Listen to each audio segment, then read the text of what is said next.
నేనే సర్వ్ చేస్తున్నా, వీళ్ళు తింటున్నారు. వచ్చిందేమో మా చిన్నక్కోళ్ళ ఇంటికి, నేను సర్వ్ చేసేది నేను.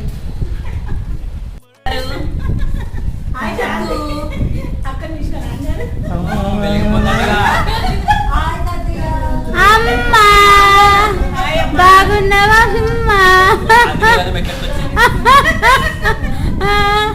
ఇంకా మా నాన్న మా అమ్మ ఇప్పుడే వచ్చారు, మేమందరం వచ్చినామని తెలిసి. ఏ అక్క ఒక ముద్ద ఎక్కువ పోయింది అనుకుంటే ఇప్పుడు.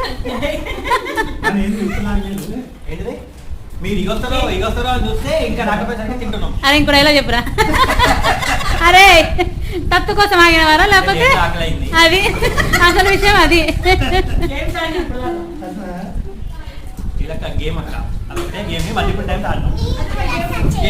చేస్తావా అయితే సరే.